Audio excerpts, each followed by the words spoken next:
Bonjour à tous, on se retrouve pour une nouvelle review de Dragon Ball Daima. Et aujourd'hui, dans cet épisode 9, on va dire qu'on a un épisode un peu de transition. C'est pas l'épisode dans lequel il se passe le plus de trucs, c'est plus un épisode fanservice Vegeta, je dirais qu'autre chose. Donc dans cet épisode, le groupe de Vegeta est bien arrivé dans le troisième monde des démons, et en gros, ils sont partis à l'hôtel pour se reposer en attendant de récupérer le groupe de Goku. Sauf que Vegeta va se prendre la tête avec des gens au bar. Donc c'est juste, il a malencontreusement bousculé quelqu'un et l'autre lui cherche des noises. Donc il va leur coller une raclée et en représailles, ils vont leur voler leur avion. Donc du coup, ils sont obligés d'appeler le groupe de Goku pour venir les chercher. Du côté du groupe de Goku, on va essayer par contre eux de leur voler la Dragon Ball. C'est deux démons qui traînaient dans le resto où ils étaient. Et en gros, bah, la rumeur que le Tamagami a été battu par le gamin aux cheveux hirsutes et que la Dragon Ball a été récupérée, elle s'est quand même assez vite répandue. Et en gros, ils vont assez vite faire le lien avec le sac que porte Goku, qui est en forme toute ronde, et Goku va enlever son... Parce qu'en fait, Pansy lui a donné un bonnet pour justement cacher ses caractéristiques physiques, le maximum.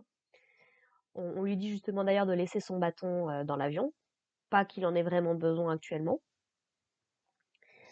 Sauf que bah, pendant qu'ils sont en train de commander une chambre à manger et tout, et bah, il va l'enlever parce que ça le gratte. Donc, il va se faire un petit peu repérer. Et en gros, donc les deux démons qu'on voit dans cet épisode-là vont profiter de créer une bagarre alors qu'ils sont dans leur chambre pour les attirer de ce côté-là et voler la Dragon Ball. Bon, fort heureusement, Pansy se doutait un petit peu de ce genre de choses, mais le troisième monde des démons, ça a l'air d'être quand même... ça a l'air d'être très les vols, les vols, les vols. D'ailleurs, Ibis a fait une remarque très drôle, c'est «Oh mince, on avait volé ce vaisseau et on nous l'a volé de nouveau». Donc bon. Donc fort heureusement, Pansy, qui avait un petit peu prévu le coup, qui sait un petit peu d'où elle vient, avait mis un tracker. Alors, c'est pas précisé si c'était sur la Dragon Ball ou sur le sac. C'est pas précisé, mais j'imagine vu ce qui se passe sur la Dragon Ball. Et en gros, donc, Goku arrive à suivre ses voleurs pour récupérer la Dragon Ball. Il leur pète la gueule assez facilement, donc voilà, pas grand chose à redire là-dessus. Vu tout ce qui s'est passé, donc ils vont décider de monter la garde, et c'est Goku qui décide de s'occuper de ça, puisqu'il explique qu'il s'est suffisamment reposé dans l'avion et qu'il peut tenir toute la nuit tranquillement pour surveiller la Dragon Ball. Sauf que bah, malheureusement, malgré tous ses efforts pour rester éveillé, il va finir par s'endormir. Mais fort heureusement, voilà, personne ne leur a volé la Dragon Ball, personne ne leur a revolé le vaisseau, donc pour l'instant tout va bien. Du coup, notre petit groupe se dirige là où se trouve celui de Vegeta, pour en fait leur dire oui, non mais vous comprenez, en fait, nous on a déjà notre quête, on peut pas vous prendre parce que le vaisseau il est déjà plein, on peut pas enlever tous nos bagages parce qu'il faut qu'on garde nos rations, faut qu'on garde nos tentes. Bon, toutes les peluches de Pandy, visiblement, on n'y pense pas. Mais voilà, donc nous on va... Écoutez, je vais demander à mon père s'il peut vous prêter un autre vaisseau. Et puis nous, en attendant, on va continuer. Mais vous pouvez vous occuper de Goma si vous voulez en attendant. Donc en fait, c'est vraiment, c'est... On vient, mais on repart et il se casse comme ça, littéralement. Et donc bah forcément, t'as Piccolo, Vegeta et Bulma qui sont en mode «Atatata, quoi?»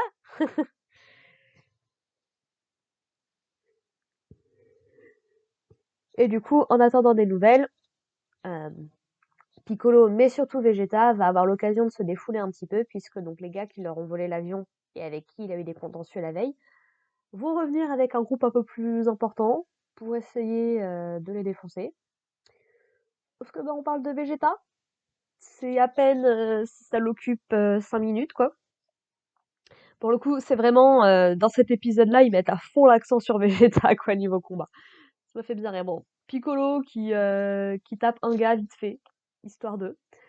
Mais je trouve ça très intéressant. J'ai beaucoup aimé de voir Vegeta en forme rajeunie se battre. Parce qu'on l'avait jamais trop vu. On a peut-être eu un flashback une fois peut-être de quand il était gamin, mais c'est tout. sachant que moi je suis plus côté manga qu'animé, même si j'avais pas déjà pas mal vu l'animé, mais je m'en suis tellement vu que je sais plus. Donc voilà, voilà. Ibis de son côté va juste manger des chips, il dit oh là là, ça a été rapide, j'ai eu le temps de manger que 2 chips, machin et tout. Et du coup, bah, ils récupèrent leur vaisseau puisque les voleurs leur indiquent effectivement où est-ce qu'ils les ont, où est-ce qu'ils l'ont caché.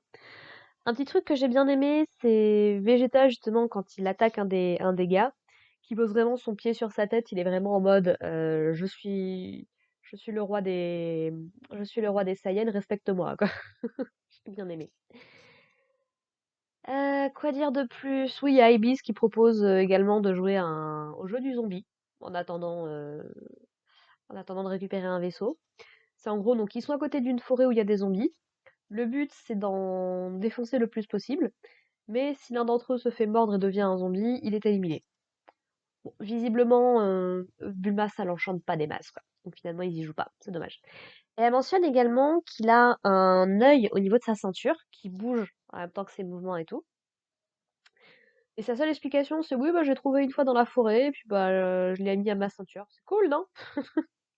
Donc je sais pas si ça reviendra plus tard, puisqu'on a un petit retour sur Goma et Degetsu. Parce que donc Degetsu parle à quelqu'un, on sait pas exactement qui.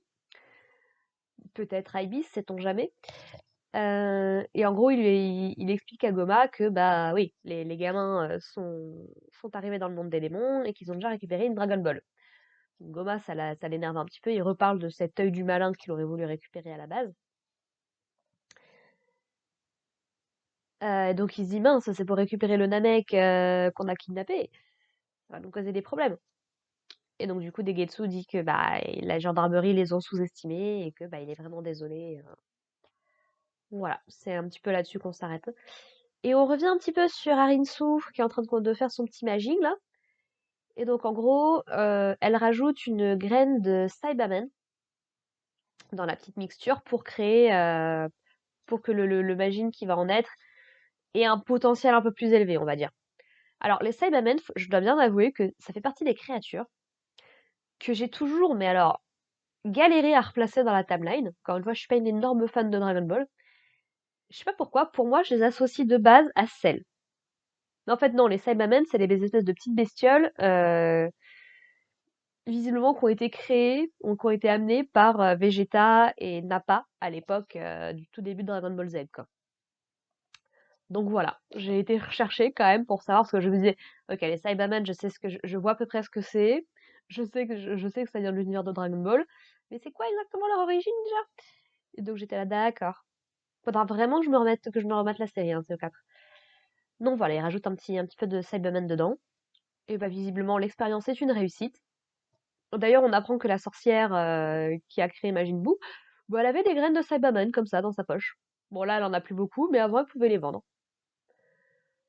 C'est niveau cohérence de l'univers, ça pose des questions intéressantes, mais dont je suis pas sûre de vouloir une réponse en vrai.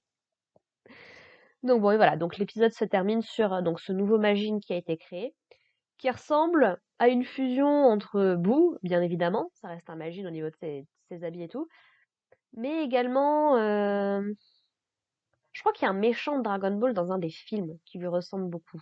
J'ai pas vu beaucoup les films, mais ouais, un peu un Freezer, je trouve. Et puis en plus, il est doré, donc ça fait très Golden Freezer. Voilà, je sais pas, je crois que les gens ont pas été forcément trop hype par le design du personnage.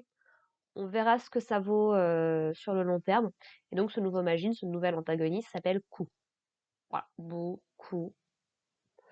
Voilà, et donc Arinsu lui demande va battre le Tamagami du premier monde des démons et ramène-moi la Dragon Ball. Et la sorcière qui lui dit mais tu veux vraiment le faire commencer par un truc aussi élevé? Et Arinsu de dire, et c'est pas totalement déconnant, que s'il est censé l'aider à prendre le contrôle du monde des démons, c'est un minimum quoi. Donc voilà. Donc est-ce qu'il va réussir ou pas? Est-ce que nos héros vont réussir à est-ce que est-ce que l'enjeu de cette série, ça va être de récupérer la deuxième Dragon Ball pour avoir du coup le dessus? Est-ce que Arinsu va réussir par l'intermédiaire de Glorio à avoir toutes les Dragon Ball et à faire un vœu? Je ne sais pas, j'attends de voir ce que ça va donner. Voilà, voilà, pas grand-chose de plus à dire, donc c'était un petit épisode sympathique, mais sans plus, quoi. Voilà, sur ce, bah, les gens, on se retrouve la semaine prochaine pour parler de l'épisode 10. Et en attendant, portez-vous bien. Allez, bye.